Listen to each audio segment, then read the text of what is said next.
I'm excited to have this next guest. He is one of the hottest, youngest UFC prospects out there at 21 years old. The man has a record of 11-0, undefeated, 4-0 in the UFC, 3 fights won inside the distance. Out of 11 fights, 10 of his fights won inside the distance. We're talking about the super exciting UFC fighter from Glendale, California, Mr. Edmen Shahbazyan. Welcome to the show, Edmen. What's up, guys? Thank you guys for having me. My pleasure, man. It's really great to talk to you. I've heard so many great things about you. I've seen so many great things from you.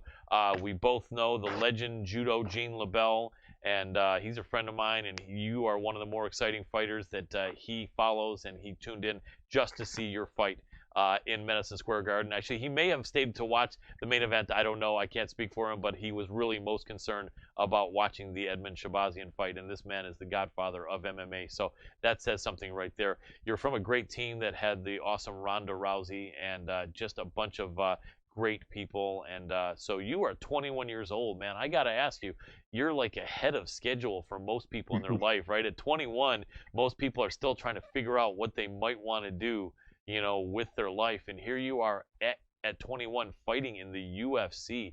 Did you expect things would go this quick, or what was your thought when you first got into training and thinking about fighting for a career, and when was that?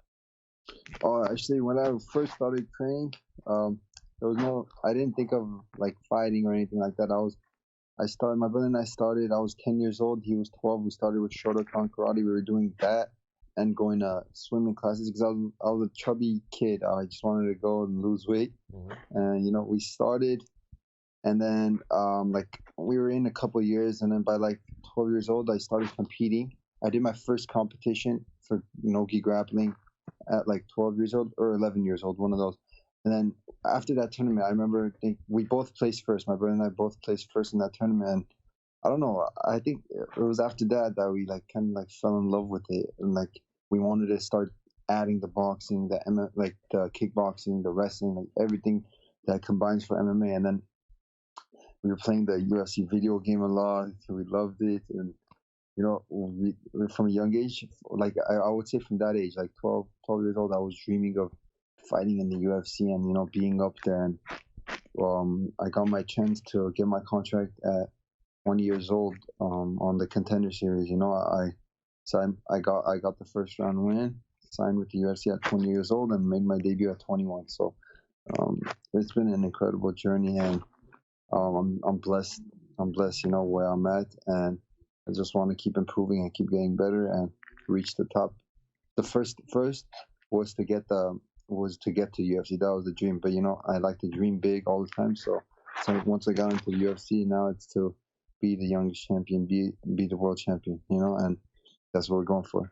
I like that. Well, you always come in with a big smile on your face. You've got this great attitude, easygoing young guy, man. You seem to have like a maturity and like be very well centered for someone your age. I mean, there's a lot of people that get success and opportunities like this when they're really young like you, that end up having a real big chip on their shoulder, or real arrogant, or real kind of, you know, just not a good attitude. And you seem to have stayed really centered and humble. How do you do that, man? I think it's the first of all, the way I was raised, you know, with my family, and second, like when I have a goal in mind, I don't let things get in front of me, you know. I've said that from a young age too. Like I have a goal to be the best, to be the champion, and I can't let like stuff on the side get to me, you know. I have to stay tunnel vision towards that goal, you know. I can't have distractions, and I think that helps me a lot. And just keeping my discipline every time I'm in camp or off camp. I've never drank in my life, you know. Nice. I never smoked, so I keep a strict discipline on that. And yeah, I believe it's that separates it. Absolutely, a healthy lifestyle is important. Well, let's look at this record, man. This is amazing. Only one guy has gone the distance with you, and that was in your first UFC fight, and that was Darren Stewart, who's really been killing it himself.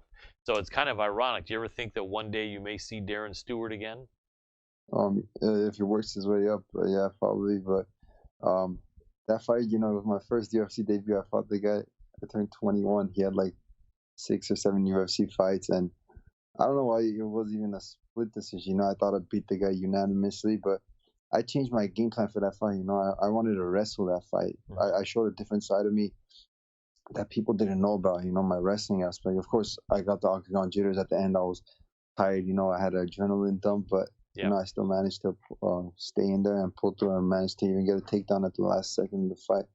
But that being said, you know, it was my first UFC fight, and I just wanted to show a different part of my game. You know, had I gone striking with them from the beginning, you know, I think I would have put an end to that fight earlier.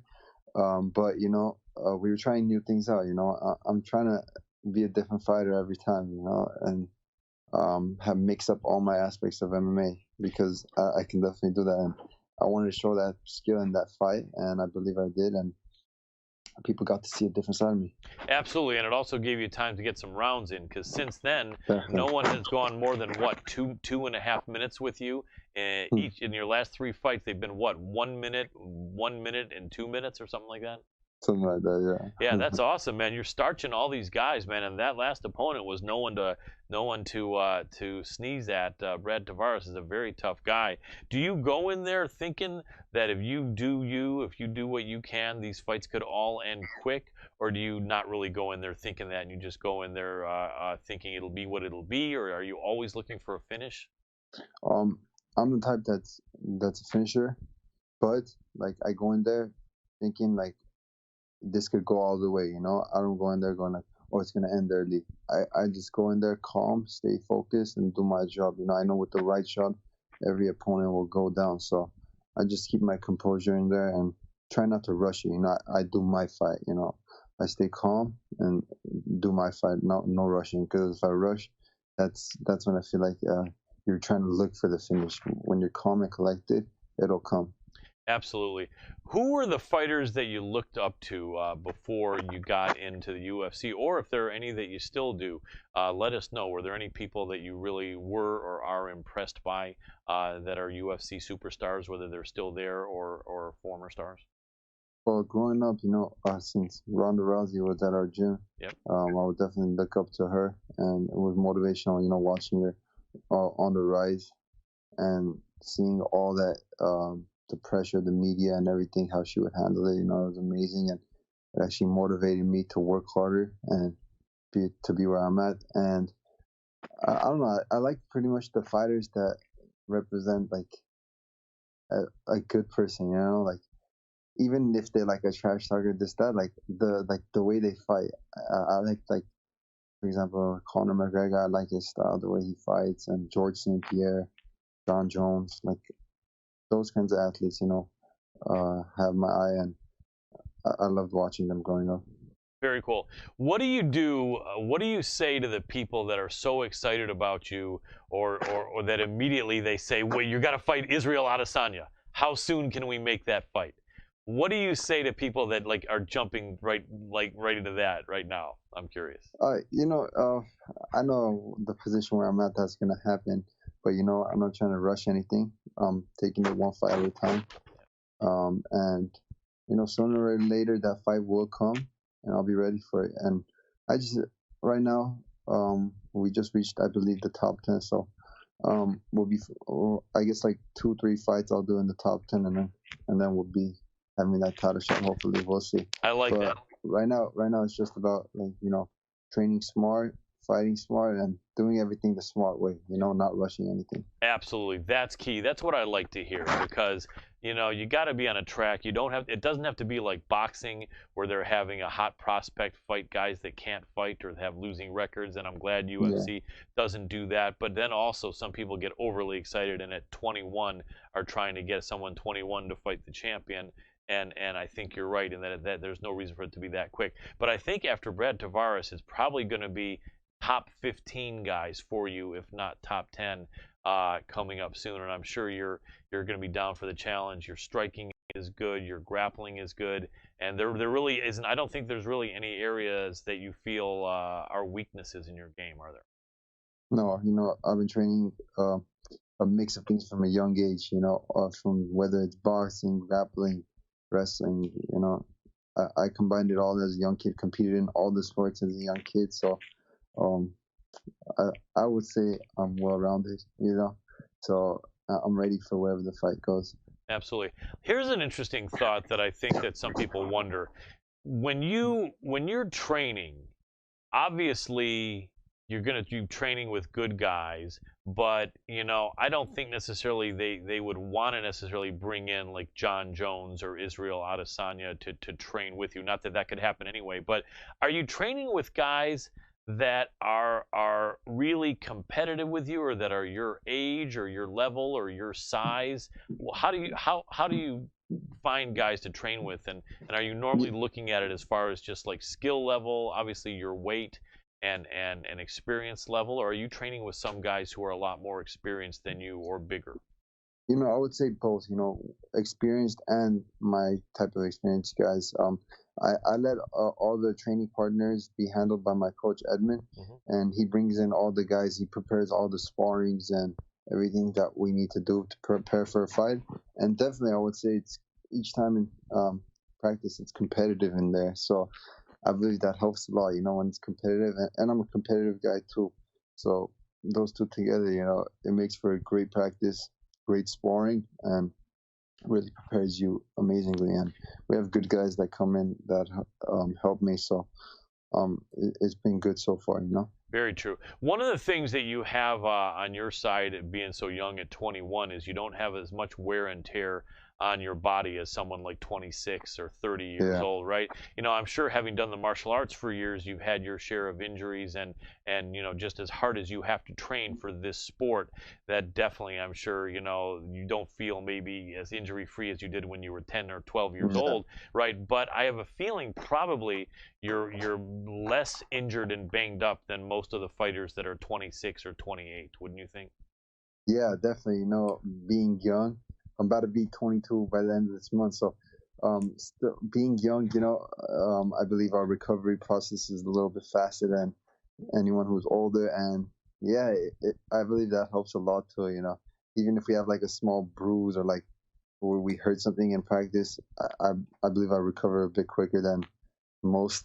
And I definitely think that's an advantage, being young. And I think there's a lot more things that come with being young. So, and being the position where I'm at, like I'm so hungry to be the best, and I believe I have so much to learn, and I'm going to keep improving and keep getting better. Absolutely. I like that. So, in any of your earlier fights, were there any fights? I know the Darren Stewart fight, you were trying something different and you had a little bit of the octagon jitters, and it was your first fight and he had several and you still won. But other than that fight, have any of your other wins been competitive, where you kind of got to have some pressure put on you and where you kind of got put in some bad situations, or have really almost all of your fights been mostly you putting your opponent in bad positions? Yeah, I believe going to every fight, there is some type of pressure, even when you think you're gonna like completely dominate. Every fight you have to think you have to dominate, but before going into any fight, there's always a bit of pressure on everybody, and I believe it's on how you handle it. And when you handle it good, everything will go good. It's just based on how you handle it when you go in there. A lot of people are like gym fighters and don't perform under the lights, but I like to think I'm a person who performs under the lights and doesn't let the pressure get to me. That's why, like, I feel relaxed in there, and I'm comfortable putting my opponents away quick. And it's all about just how you control that pressure on you. I love pressure, so it's good for me. It worked out good for me so far. Absolutely. And your attitude and your coaching is obviously working, and it's great. The one thing I would say, I've been a lifelong martial artist, and I wasn't a professional fighter, but I've been a big fan and student of the game for many years. The one thing I would say is, just as you probably are, always, prepare that just in case you don't get someone out there quick, as be prepared, that at some point someone in a fight may be slightly winning against you. Definitely. And you can't let that bother you, right? Gotta prepare for all situations. Good. That's it, because that's what it's really all about, because I think once in a while you have some sports where some fighters, boxing or kickboxing or even MMA, their first opponents are so terrible that they're fooled into thinking that they can easily beat everyone, and then as soon as they get a good guy in there, they start thinking, wait a second, what's happening? This guy's not even falling. I'm hitting him, nothing's working, and you're fighting good guys, so that's that's not the case with you. But just like I always say, always be prepared that the higher level you fight, you may have to work a little longer and you may have to get out of some bad situations, but you certainly can do it, and obviously don't let it throw you. I'm sure you're already aware of that. Definitely. Cool. Absolutely. So let me ask your opinion on a couple of some great upcoming fights. I gotta say thank you for agreeing to jump into our really popular pros pick. Ladies and gentlemen, this is thank you so much, Edmen. This is brought to you by DigiSouth, cross-trained MMA fighter, new you, Hannibal TV as well. So a lot of people helping out on this pros pick. And let me jump right into this here and find the ones that we were going to pick. There we go. Okay, so let's talk about this Saturday's fight in Brazil. The card is in Sao Paulo, headlined by Ronaldo Jacare Souza, going up from middleweight. So he's going up from your division, where he was for many years, and a big middleweight. Two light heavyweight going up against a natural light heavyweight from Poland, Jan Blachowicz. Two guys went up before, Chris Weidman and Luke Rockhold, and did not well at light heavyweight. We're wondering, can Jacare have better luck? Is this going to be a good fit for him? I'd like your opinion on the matchup, Jacare versus Blachowicz, and how you feel that fight unfolds and what the fans should be looking at as important factors in that fight. Yeah, definitely. I think it's a great fight, Jacare moving up, and Jan, of course, having a real good win against Rockhold in his last fight. I think in that fight, that's what makes the difference in that fight, is that Jan being a little more hungrier. I feel like he's hungrier. He just beat a guy, and like he's hot right now. So I believe after being Rockhold, that gave him good confidence. And Jacare, he's gotten a little bit older already. Is moving up. I don't know. I think Jan's gonna take this one. I think on the feet he could put him away, and unless Jacare tries to take him down to the floor and submit him, which I don't think he will be able to. I think just Jan's gonna take him out, in my opinion. Yeah, he could. Is it with the guys that I mentioned? I think probably age would have something to do with why they weren't successful, as well as maybe the size. Would you say it's maybe age and where they were in their career, or would you say the jump from 185 to 205 is a really tough jump? I think it has a little bit of both. Yeah. Age, of course, when you're getting older, it's it's never gonna give you an advantage. Of course, it'll give you the experience advantage, but never like a physical advantage in there. Yeah. Because by every year, you're like, after a certain age, it starts like decreasing. Your declining physical abilities, and then also that jump is pretty big too. But they have to do it. I feel like 185 might be too much of a cut already for him since he's that old. Yeah. So 205 will have to be the next step for him. Yeah. But he's going up against a good guy, right now. That just beat a good fighter in Luke Rockhold. So absolutely, it's going to be a tough jump up. Yeah, absolutely. So if he can get Blachowicz down and get on top of him, then there's a good chance there. But the question is, will he be able to? A lot of people think he won't. I gotcha. All right, and then let's look at the 3 title fights coming up about a month from now in Las Vegas. UFC 245 MMA Power Hour will be there in press row covering that. And let's start with Colby Covington going up against the champ Kamaru Usman. This is one division down from you, so this is a division that I'm sure you'll never see personally, but I know you're a fan of the sport. How does that fight break down? That seems like a real interesting matchup with 2 amazing D1 wrestlers, and All-American at that, and just tough guys. What do you think? How does that fight play out? What do you think are some of the factors that maybe some of the fans may not know about that matchup? I think it's an amazing fight too. I can't wait to see that. I believe both Usman and Covington have very similar styles, in my opinion. They're both like, they box and take down, and I think it comes down to who's gonna be doing that better on fight night. You know, that style better on fight night. And in my opinion, I think Covington is gonna take it because I feel like he's a little more like aggressive and has that more grit in him. You know, to come out there and be more aggressive. So I'm taking Covington on that one. Although Usman can take it, definitely. It's like I would say it's a 65, 35, Makes sense. 65% chance for Covington to take that. You know, Makes sense. The but odds. it's gonna be a great fight. It really will. The odds makers have it the other way. They've got Usman a little bit of a favorite, not really big, but a little bit. Not to try to push you to bet, because betting definitely isn't something that's probably going to help you. You know. But yeah, that's going to be an interesting matchup too. I really think. I think there's going to be some wrestling involved. I mean, I know a lot of people think with two great wrestlers, so it's going to be a striking battle the whole time. I hope not. I think there's going to be some wrestling in there. I think it's going to be. I believe so. And both guys are in their prime, so that's going to be really exciting. Yeah, that's going to be interesting. Definitely. How about the next one up? Max Holloway going up against Alexander Volkanovski. There's about a 5 or 6 inch height difference there. You tend to be kind of a taller guy for 185, but there are a bunch of tall guys for 185. Max definitely a really tall guy for 145 at like 5'11 and a half. Yeah. How do you think that fight matches up? And do you think Max's length is going to make any difference, or what do you think? That fight? I believe so. You know, I think Max's length definitely is going to make a difference in that fight. Him being the taller fighter, he'll keep the distance well against Volkanovski. Although Volkanovski is a really good fighter, you know. I can't remember what his last win was. Was his last win against Aldo?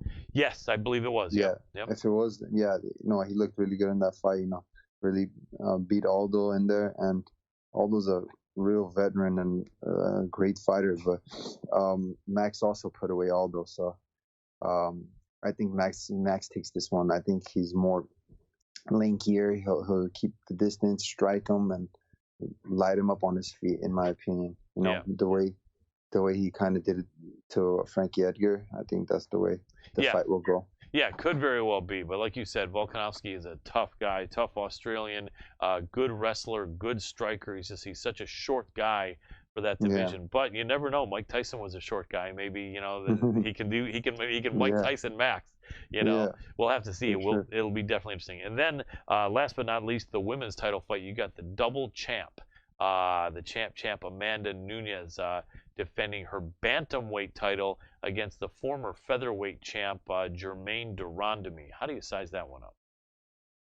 Another great fight. You know, I think that if it stays on the feet, it can go either way, in my opinion. You know, de Randamie is a really good striker too, and Nunes is a good striker, but from what I remember, the first fight, Nunes took down de Randamie, right? Yeah.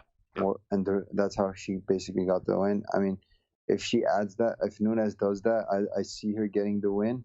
But if it's on the feet, it can go either way. So that being said, I'm favoring towards Nunes, but I'm not counting out de Randamie in there. You know, she's a good striker and definitely could still put Nunes away, or if not beat her by points. Yeah, absolutely. I think de Randamie has a very good chance there. I mean, Nunes, one probably has to pick her because she's just an amazing fighter, the champ that she is. But I think this is a live fight. Out of those 3 fights, I don't know if you knew it, but de Randamie is the biggest underdog out of those 3 fights. Yeah, and so a lot of people are just not thinking she does it. But I think, I don't know if you know this, but de Randamie has been training over at AKA, American Kickboxing. Wow. Yeah, and so she's in there with Khabib and his brothers and cousins, and with Daniel Cormier, right? So that, to me, a striker training over at AKA, that's pretty awesome. So her, you know, so her takedown defense is definitely getting better, and it's probably going to even be better than we've ever seen. So if that fight stays on its feet, yeah, we could see possibly a new champ. It's hard to say. One thing I can say is that it would be ironic if de Randamie wins, because then de Randamie would have the 135 title, having previously held the 145 title, Yeah. and Amanda will be Yeah. holding the 145 title. So it'd be funny, wouldn't it be funny if they won and then immediately they got matched up for the 45 title? Because that would be funny. yeah, because Amanda, That yeah, right, because Amanda's saying after this fight she wants to defend her 45 title, right?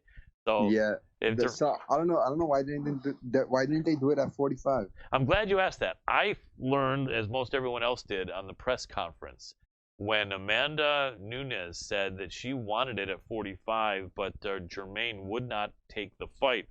Jermaine then got on the microphone and admitted to that. And what and what she said was, there's really hardly any girls at 45. Yeah. You know, she said 35, there's a lot of good fighters. There's a lot of action. There's, you know, there's fights to have, fights to make. I see. At 45, she didn't feel there was, you know. Yeah. And so that that makes sense to me. But that would I think would be kind of a really cool event. You know, we're around me to win and then immediately rematch, but at the higher weight. That would probably be a first. Yeah. That would be. But I think it would matter, like how the fight goes. Yeah. You're saying, you mean like if Jermaine easily won, they wouldn't do that? Yeah. Although you know what I think though, wouldn't you think that no matter how it goes, that that even if Amanda got blown out of there, she would maybe even more want that rematch? That's possible too. You know, you know, and if she has a title, it'd be interesting to see. Well, she basically has like a safety net. Yeah, absolutely, absolutely. It'd be exciting. Well, Edmen, we've got only a few minutes left with you. I wanted to go over the last couple of things. I know at 21 years old, 185 is probably a good fit for you. Is it a hard cut? Is it an easy cut, or would you say it's about average? I think it's about average. You know, it's definitely not easy. Not really that hard. I would say in the middle. Makes sense. Yeah. And so your future, I would say, more than likely at some point would be 205. Although I'm sure you've heard about the new weight classes that have been allowed to be implemented, but they've been allowed to be implemented for 2 years now with no major governing body or no major organization implementing them. But wouldn't you think it'd be great if 195 was in the picture? And if so, do you think you would jump to that right away or maybe somewhere down the line? I think somewhere down the line, you know, that'll be awesome. Having a 10-pound difference would be really good, you know, because right now it's a pretty big jump. Yeah. But you know, whatever happens, happens. I'll be ready for it. Either that or light heavyweight. But for now, I'm good at middleweight. Absolutely, and there's a lot of action to be had in middleweight. We may be seeing Israel Adesanya against Romero. That would be an exciting fight. Do you think that would be competitive, or do you think that'd be easy for Izzy? I think it'll be a really good fight, competitive fight. Romero's a good wrestler and explosive striker, and Adesanya is a slick striker and very sneaky in there, you know, and that'll make for a really good fight. Absolutely. And then Paulo Costa, we did an in-person interview with Paulo Costa. He's a tough guy. That will be an interesting fight when he's healed up from his surgery. A lot of bad blood between Adesanya and Costa. Then that would be an exciting fight. So a lot of good things going on in your division, and you're definitely a big part of it.